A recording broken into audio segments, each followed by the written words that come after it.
और हम एक खुरई को न केवल मध्य प्रदेश की बल्कि देश की एक विकास का मॉडल हम बनाकर देश की जनता को दिखाना चाहते हैं। मध्य प्रदेश की जनता को दिखाना चाहते हैं कि अगर आइए आप देखिए विकास का मॉडल अगर आपको देखना है तो आप खुरई में आकर देखिए कि पिछले 15 दिन में 8 लाख का सामान ज़रूरतमंदों को बटा है।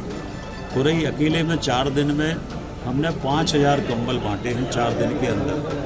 आज भी अभी स्वागत में 1000 कंबल मिले हैं आज के स्वागत में अभी तक। ये अभी अगले कार्यक्रम में जाएंगे और वहाँ जो ज़रूरतमंद है उनको ये सारे कंबल बट जाएंगे।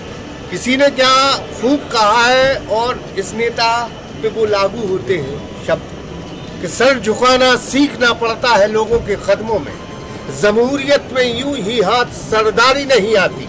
और बात इसलिए है कि खुरई ने अपने सरदार को चुना है, कई और विधानसभा तरसती नहीं कि ऐसे नेता हमें मिल जाए।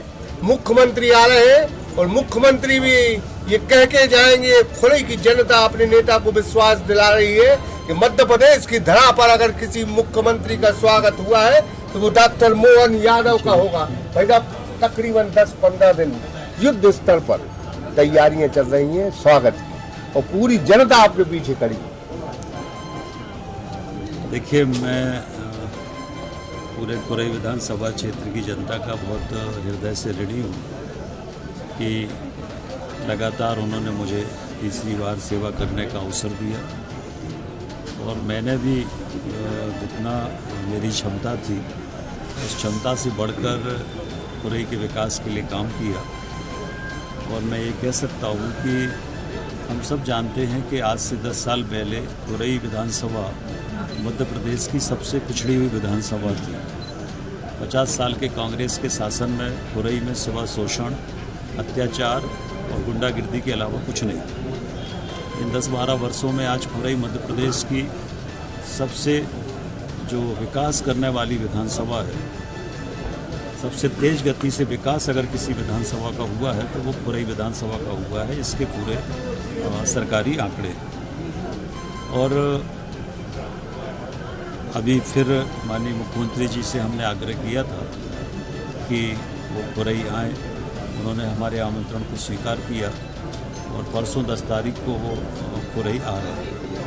तो हम सब जानते हैं कि जब हमें अपने क्षेत्र का विकास करना है तो कोई भी बड़े काम करना है तो वो बिना मुख्यमंत्री जी के संभव नहीं होते हैं। जो भी गवर्नमेंट का हेड होता है उसके बिना बड़े विकास के कार्य नहीं हो सकते। छोटे काम तो हम लोग कर सकते हैं और इसलिए हमें बड़े काम जो आगे चल के खुरई के लिए करना है उसमें मुख्यमंत्री जी का सहयोग आवश्यक है।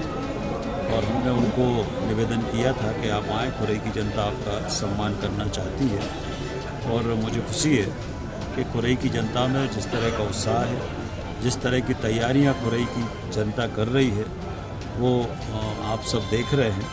और लोग बहुत उत्साह के साथ, उत्सुकता के साथ मुख्यमंत्री के स्वागत के लिए तैयार हैं।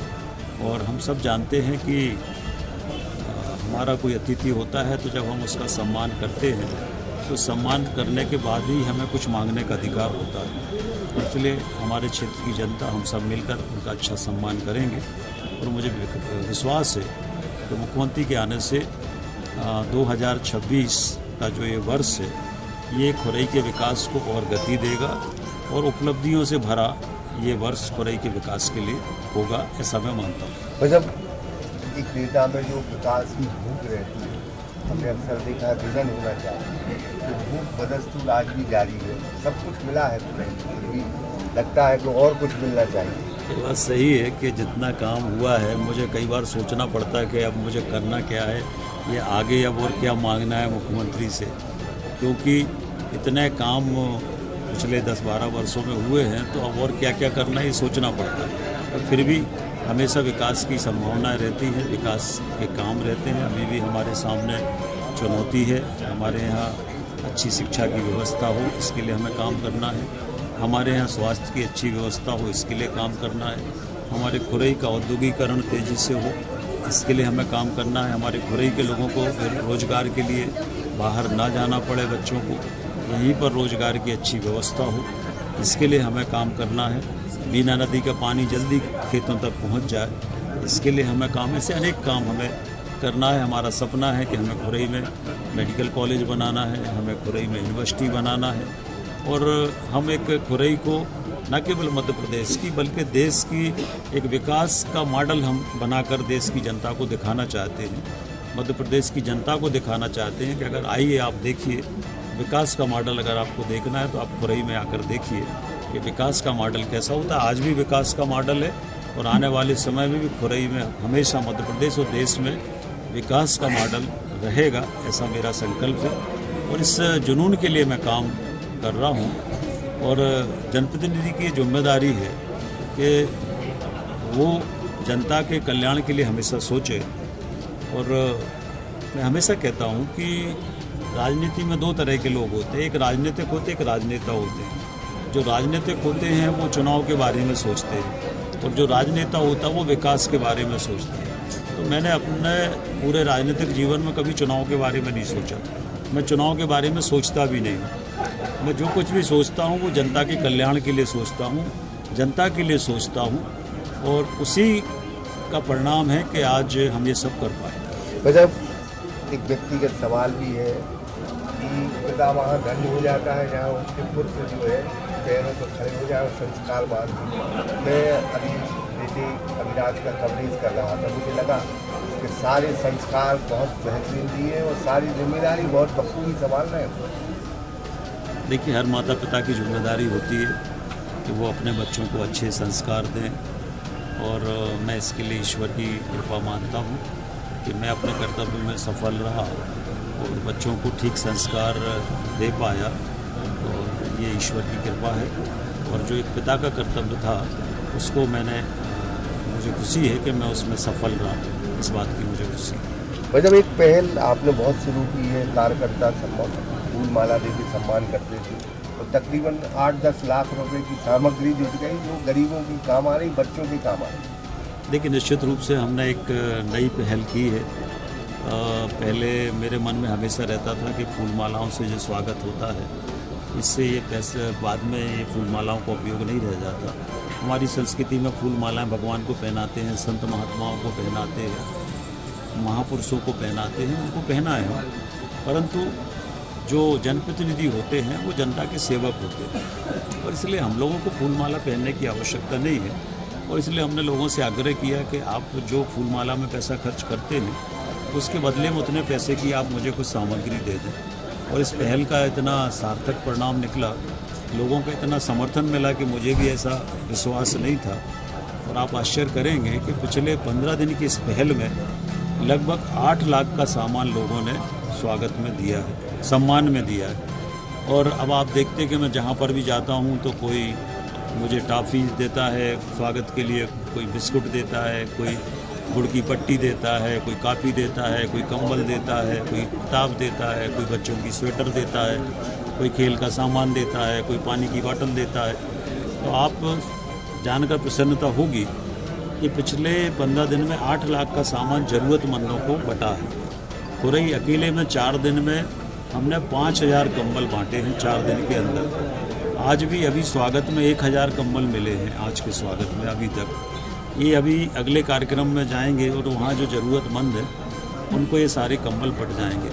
कल भी हमने लगभग 1500 लोगों को कंबल बांटने का काम किया और 500 बच्चों को किताबें कापी बांटने का काम स्कूल में जाकर कल किया, परसों किया। ऐसा क्रम पिछले 15 दिन से चल रहा है। तो इससे जो एक आत्मीय सुख मिल रहा है और एक जो लोगों का समर्थन मिल रहा है और लोगों को जो ज़रूरतमंद हैं उनको उस सामग्री का उपयोग हो रहा है। जो बच्चे हमारे जिनको कापियों की ज़रूरत है उनको कापियाँ मिल रही हैं, जिन लोगों को ठंड में ब्लैंकेट की ज़रूरत है उनको ब्लैंकेट मिल रहा है। तो अब स्थिति ये हो गई कि खुरई में दुकानों पर ब्लैंकेट नहीं बचे, कंबल नहीं बचे। तो दुकानदार कह रहा है कि अब हमारे पास कंबल नहीं बचे, तो सागर से कंबल लोग खरीद के ला के दे रहे हैं। तो एक सार्थक पहल का सार्थक परिणाम सामने आया है और एक ऐसी पहल है कि मुझे लगता है कि आने वाले समय में ये पूरे मध्य प्रदेश में ये पहल सब लोग करेंगे तो निश्चित रूप से इसका लाभ जो ज़रूरतमंद है उनको मिलेगा। और एक सेवा का भाव जनप्रतिनिधि के मन में इससे आता है। कई बार मालाएं पहनने से मन में अभिमान भी आता है और इससे सेवा का भाव आता है। तो इस उद्देश्य से हमने ये शुरुआत की थी और उसी का परिणाम है कि आज जनता का समर्थन मिल रहा है। भाई साहब, आखिरी सवाल है कि खरई में वैसे सब कुछ देने वो किसी के कुछ भी दे सकते हो, लेकिन मैं समझता हूँ कि आपने जो पहली लाइन की कि पहले अतिथि का स्वागत होगा, मन प्रसन्न तभी होता है। खरई की जनता को भी उम्मीद है आपसे और शायद मुख्यमंत्री से भी कोई बड़ी सौगात मिले खरई को। देखिए, विकास एक निरंतर चलने वाली प्रक्रिया है। कोई भी चीज़ एक दिन में नहीं हो सकती है, पर हम जो चीज़ें हैं वो रखेंगे। उसमें से जो अभी हो सकता वो अभी होगा, कुछ आगे होगा। पहले भी इसी तरह से हमने 10 साल में किया है और आगे भी इसी तरह से करेंगे। तो विकास की एक निरंतर प्रक्रिया है। कुछ उपलब्धियां भी मिलेंगी, कुछ आगे चल के मिलेंगी। बहुत बहुत धन्यवाद भाई साहब। तो ये भूपेंद्र जी थे जो लगातार पहल कर रहे हैं गरीबों के लिए, और मुख्यमंत्री डॉक्टर मोहन यादव आ रहे हैं। तो निश्चित तौर पर मुख्यमंत्री की जो स्वागत की बेला है, स्वागत की जो प्रक्रिया है, वो बहुत धमाकेदार होने वाली है। हम तो ये कहेंगे कि मध्य प्रदेश में खुद सीएम ये मंच से कहेंगे कि किसी विधानसभा में अगर उनका स्वागत हुआ है तो वो खरई विधानसभा है। ये यकीनन इस वजह से कहेंगे कि जिस नेता के साथ जनता हो जाए स्वागत करने वो फिर स्वागत नहीं रहता, वो एक ऐतिहासिक कार्यक्रम बनता है। खरई की जनता ये समझने की कोशिश कर रही है कि हम खरई जो नंबर 1 है विकास में, स्वागत में नंबर 1 होगा और आने वाली कोई भी बड़ी सौगात किसी भी क्षेत्र को मिलेगी तो पहली विधानसभा खरई। फिलहाल हमने भूपेंद्र जी से तमाम बातों पर चर्चा की, लेकिन इतनी बात जरूर है कि एक शानदार विकास के लिए, जानदार नेता के लिए खरई की जनता कल भी उनकी थी, आज भी उनकी है। वो सिर्फ उनकी एक पहल पर, एक बात पर, एक फैसले पर पूरी जनता खड़ी हो जाती है। ब्रह्मदत्त दुबे, सागर एक्सप्रेस न्यूज खरई। स्वर्गीय सर्वेश्वर दुबे जी की स्मृति में एएसके ग्रुप लेकर आया है लेदर बॉल क्रिकेट टूर्नामेंट। दिनांक 2 जनवरी से 11 जनवरी तक। पता शहर के बीचों बीच सिटी स्टेडियम सागर। कार्यक्रम के प्रायोजक हैं लापिनोज पिज्जा।